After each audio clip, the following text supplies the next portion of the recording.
I hear the puppies in the background. Yeah, that's why I put my headphones in. Otherwise, I wouldn't be able to hear. That's hilarious. Yeah, they're like, it's our time to normally run amok, and I'm like, you'll have to wait to run amok. Exactly. They're like, who cares? Who is this Maria person? Right. Yeah. Yeah. All right, cool. So, all right, so let's just get into it.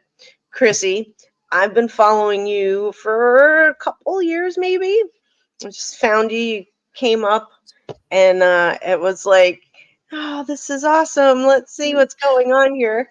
And we don't have any puppies up here, but no puppies are here yet. Not yet. This is my girlfriend. She's, I we could fly there. I was like, well, good. if you want, I could just walk around real quick. Here we go. Yeah, here we go. Here we go. We Let's see the puppies. Let's see what's going on. We got Honk. Oh my God, Honk! Hi, buddy. Hi, puppy. He's like, I'm on camera. He says, "Why are you always pointing cameras in my face? I'm trying to relax." So cute. Hi, buddy. So sweet. Yep. Wagon. Hi, Peach. Hi, Peachy. Peach, you have fans. Nice stretch. I love it. So Tiffany's got a couple guys at work that are voting for Peach. Yeah. Oh, yay. Thank you. Peach gets up, Hunk gets up. Okay. All right. Oh, we're on camera. Yes. They said, no, she's down low enough for us to get her. Yeah. Hilarious. Aw, I love it. Well, thanks for sharing them with us. Oh, no problem. So how long have you been in rescue, and did you start with this particular rescue group? Like, what's your background? Yeah. So I have always, when my kids were little, I've always rented, and I always had my own dogs, but I wanted to foster. And a friend had told me about this rescue, Pawsitive Tails, and she said she loved them. And I was like, great. I have to move my leases up. I'm just going to buy a house so I can start fostering. And so I did, and I got settled in. And within a couple months, I said, okay, I'm ready for a couple puppies. And so our first group was 3 puppies, and my daughter fell in love with one of them, and we still have her. Her name is Mary. That whole litter had some behavior issues, and Mary is my reactive dog. That's why we have a gated community, and Mary's never in any of my videos because she doesn't get along with female. She'll get along with Hunk, and she gets along with my other male, but she does not get along with Peach or any female that's been through here. My son has a girl dog as well. She's attacked them both, and we have tried millions of ways to re-socialize them, and it just Peach is like the most submissive, avoidant dog ever. Like, she reads body language well, and she will put her head down when she sees Mary, and she'll avoid any confrontation. And Mary will just walk up and lunge at her, and I'm like, "What is wrong with you, dog? You're back to your segregated community upstairs." Right? Yes. Yeah. Segregation. Sometimes that's the only way, to deal with it. There's no, train it. You can't train that out of the dog. It's management. So right. I love that you say you live in a gated community. We have to. We have the foster puppy gate, and then we have the Mary gate. Everybody's got their own area, and everybody knows their area, so it works. But we started doing that about 6-7 years ago. So took in that first, and it was 3, and then right after that, I'll do a couple more, and it started with just 3 at a time.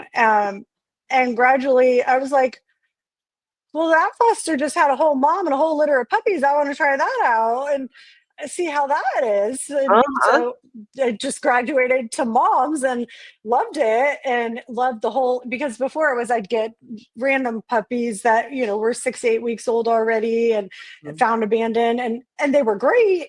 And I didn't have them for very long, and I was like, well, I didn't get to see them for very long. Like, I barely knew those puppies, and they left. And then they were just adopted out. Yeah, and so I liked with the moms that I got to see all stages before they found their home. So I got to see the birth, and then the before their eyes are open, and then when their eyes open, and then when they start stumbling like drunken sailors, and I just loved every stage. I mean, my favorite is the drunken sailor stage by far, but I love every stage, and I like to be able to see it go through. That's fascinating. because you get to see not only like that physical developmental state, the Hmm. developmental stages, but also behaviorally all the way through. In particular with this last litter, I think I've just followed this last litter that you've had a little bit more like steadily, and yeah, and I was wondering also, um, you were, so in the beginning you were just getting the puppies. Now you started getting moms and puppies. Tell me the situations. Are they stray moms? Or are they owner surrenders? Or is it like confiscation? Or is it a mix? Um, the majority of them, so there's an Oklahoma kill shelter that every single mom that comes in automatically hits the youth list. And so anytime the rescue leader sees a pregnant mom on that list, she's Chrissy, hey Chrissy, look what I found for you. And I'm like, but I still got some. Okay, let's move these last ones around and bring in the new one. And we Yeah. make it work, but the majority is the moms are on the youth list because they were found as a stray.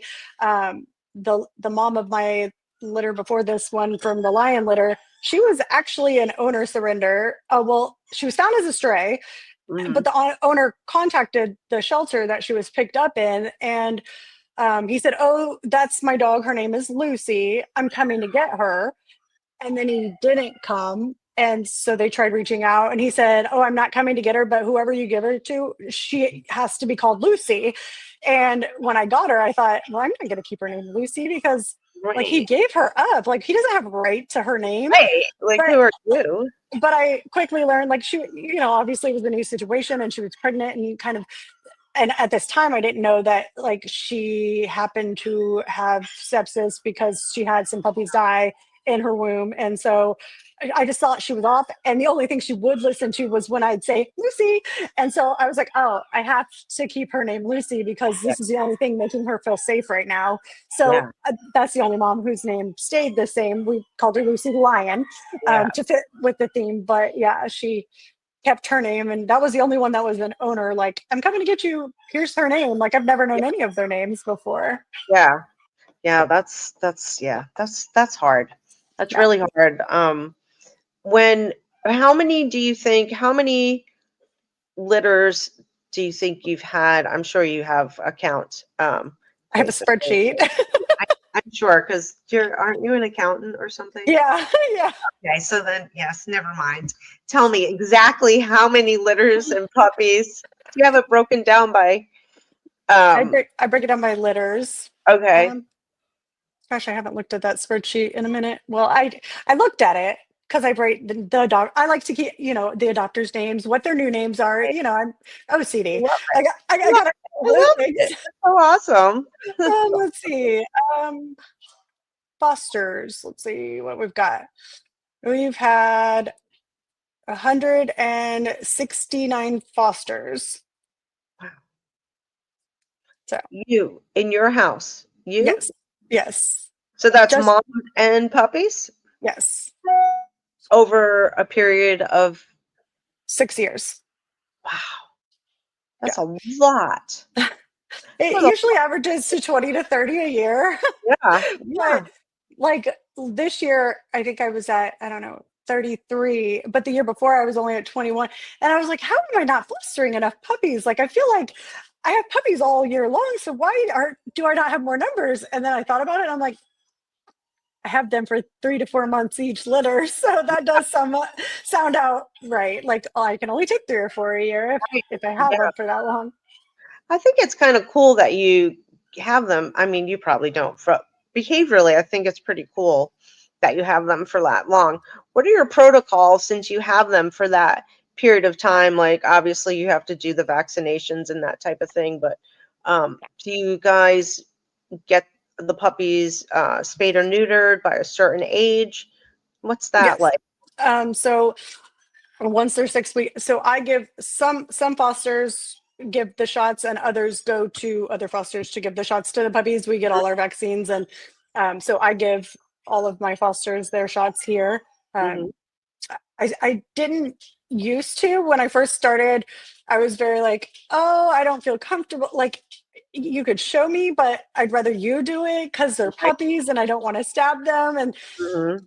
but then it became, once I started having bigger litters, like I don't want to load 10 puppies in a car, drive to somebody's house 30 minutes away to get them all vaccinated when I could just do it myself. So I was like, I'll just start doing it. And Right. so I did it the first couple times, even though I'd been shown multiple times. My neighbor's a nurse, and I was like, can you come over and make sure? I don't want to stab a puppy wrong. Like I don't. Right. I think I was more afraid I was going to traumatize them, but I think I was just traumatizing myself. Yeah. Yeah. So, so Yeah. yeah, I give them the shots in the wormer, and then at 6 and 8 weeks, and then we usually get our vet is always very booked up because we only have two vets that will deal with the rescue, because obviously most vets don't want to, spay and neuter until they're 6 months old, which I Right. understand their reasoning, but coming Right. from the rescue side, like we physically can't hold dogs for that long. Plus, they'll be harder to adopt out if we did. So we've got to get them spayed and neutered before then. So we usually go around 10 to 12 weeks to get them spayed and neutered. We take them to one of our vets and they keep them all day, and then we pick them back up, and they're back to running around like crazy psychos that night. It's craziness. So how long do you keep mom and the puppies? Like, obviously through the weaning and all that stuff and the Mhm. feeding, et cetera, et cetera. But, is it at that point that they go up for adoption at like maybe 8 weeks or 10 weeks? Like, what is that kind of look like for you? Because you do Um, have them for a while. I do, and it's different with every mom. The moms that don't get burnt out on the puppies, like Lucy the lion, I kept her until her puppies were adopted because she absolutely loved being with her puppies. She Mhm. didn't ever get like annoyed with them and snippy and rough with them.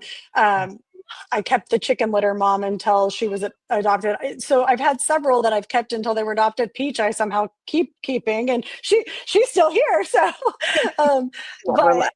it's dependent on the mom. The mom of this last litter, the cleaning supplies, she was very young, like maybe a year and a half, and so very much a puppy herself, and very, very high energy. And Yeah. as you've heard me say, I have a gated community. I have to keep dogs segregated because I can't have her. Yes, she can come up and be with Hunk and Peach, and I would let her, but Hunk and Peach are very calm, chill dogs, and like they know the house rules. They know what's allowed and what's not, and so they know we don't run around like a psycho across furniture. Like we don't do zoomies in house. We do those outside, and she Right. was very much like, friends, let's go crazy. And Peach is like, whoa, can I get some space? You're in my bubble. Like, Peach is like, only Hunk can be in my bubble. So with her, and she was also she was a great mom, but she quit weaning. Like, she cut the puppies off at 5 weeks, and I had to put them on mush because she was just like, you're done. I don't want to live in puppies nursing Mhm. anymore. And Right. Peach cut her kids off at 6 weeks and was like, nope. And you jump over. I mean, she still wanted to play and interact, but they did everything to avoid, you're not getting a drop of milk at all. Exactly. And so this mom was done. And then she wanted to play, but she wanted to play very rough. And like, they were 5 weeks old, and I'm looking over, and she's dragging one by its leg across the room, and it's crying, and they're all running and hiding behind me and under the cabinets. And I'm like, well, we gotta get you another place where you can dog again, Yeah. like, because Mhm. I couldn't give her and then she would see me all day, and she has to be locked in the downstairs foster area because if I'm working, I can't have you running amok while I'm on Zoom calls. Right. So she's down there eating my blinds because she's mad that she has to be down there by her puppies. Uh-huh. So it was just, it sucks when I have to do that because I like them to be able to stay with their puppies until Yeah. they get adopted, because I know if I was a mom, I wouldn't want somebody yanking me out like, "Hey, well, you had your kids, but I'm done with you now." Like Yeah. I don't like to do that, but there's some where it just doesn't manage well with my household, and when I'm like, I'm gonna lose my mind. Yeah. I can't manage 11 puppies and a dog eating my furniture and my blinds and barking and going crazy. And she didn't seem to be sounds like she was all that that maternal, Right. where you had to worry about the puppies, Right. so that is a lot. So yeah, I Right. mean, yeah, it sounds like just dealing with just so many different facets. You're dealing with development, growth, and then behavior, and that is a lot. I watched one of your videos a while ago. It was one of the time lapses of you, um, I think changing the litter, the Yeah. area, not the litter, but the Yeah. area, the box, the whelping box, and Hmm. everything. Like, and I was like, oh my god, and the puppies, and back and forth and back and forth, and I'm thinking, how many times a day does this woman do this? This is just one little snippet. Yeah. So how many times a And day typically are you breaking that down? So in the beginning, when they're first born, the mom does an amazing job at cleaning all the poop and cleaning all the messes. And so I change the beddings in the mornings when I first get up, so they have fresh, dry bedding. And then in the evenings when I'm off work, I change it again. Uh, but generally, like I have puppy pads under layers, and there's so many layers. And like throughout the day I work from home, so I'll go down and if I see something's wet I'll just pull it, throw Hmm. something else in, but I only do a full cleaning of, let me get everything out and change everything twice a day. And then once they get to be 4 weeks old, I put a litter box in there, and they all take to it almost instantly, and I'd say Amazing. 90% of the time they hit it every time. Some litters are better than others, and some are slower learners, and it'll take them a minute, but then they'll get it. And it's so a lifesaver, really, because 11 puppies, that's a lot of poop. And Oh my god. if it's not in a litter box, then they could just walk through it, step everywhere. Mhm. It's a lot of work to clean up 11 separated poops versus a box that I could just scoop out. Plus, I Mhm. think it helps them. I've learned it's really helpful for their potty training, because at Mhm. 4 weeks old they can't go outside yet because they're not vaccinated, but they're starting to learn, I have one spot that I'm supposed to go in. And so then when I start taking them outside at 6 weeks, they're like, oh, now I have another spot. But Mhm. when they're inside, if we're running around the house, they don't just stop and pee wherever, they stop and look for the litter box. So I can be like, oh, you got to go outside, let's go. And so it cues me to be like, oh, it's time, because they're not just randomly going anywhere, they're actually looking for their spot. So that helps me get them used to it. And then a lot of the adopters have said once they get home with them, they're like, this was so easy, we had like one accident and it was my fault because I forgot to let them out. And I'm like, Amazing. amazing. I love it. Great. That is so awesome that you do that. I mean, it's awesome for you too, for Right. cleanup and stuff, but behaviorally speaking, and for the new adopter, yeah, it's great because that is such, an issue for people to house train, and even litter training, living in Florida with a lot of storms, and then Mm, also having clients who, live at the very top of, some major high rise in some city. They might want to have some kind of litter outside on their porch or inside. So I like that you're you're preparing them for things like that, um, because you don't know when you travel. I try and have people, I call it future proofing your puppy. So, yeah, let's teach them how to go and litter so that maybe one day, we have to evacuate because there's a storm and you right. have to put down some litter or some, fake grass or whatever. So I love it. That's awesome that Yeah. you're doing that. Or you want to go on a boat, there's nowhere for them to go outside and go to the bathroom. And so a lot of people I know want to take their dogs on boats, so I'm like, well, you 100. can't if they don't know how to go to the bathroom. Like, Exactly. I had a client recently who they're traveling the world for a year on their boat, and they have a that's dog. awesome. Yeah, That's and I'm so like, cool. "Okay, we have to do this now, duh, duh, duh, duh, duh," and it's like, yeah, this is no problem, and the dog loves the boat. It's amazing. But yeah, down here that happens a lot. Lots of Oh, clients yeah. with boats, they're like, we've taken the dog. Yay, good, awesome. Yeah. It's great that it's not just, for people to know that it's not just for small dogs to do, Right. potty on in litter boxes or cats to do it. It's for large dogs also. So that's great. Now, your weather up there is crazy too, right? Because where you guys are out of Kansas City. Yeah, A it's lot been of snow. rough.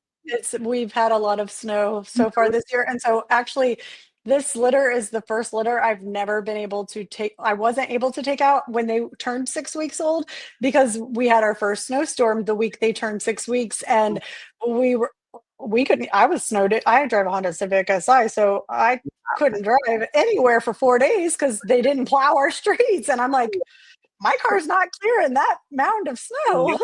Yep. So uh, we couldn't go outside, and I'm like, this is terrible. Like, this is my time when I start taking them out and they get to run and play and do all the things. And even then when we finally did start, I'm like, well, we can only be outside for 2 minutes, guys, because it's very cold.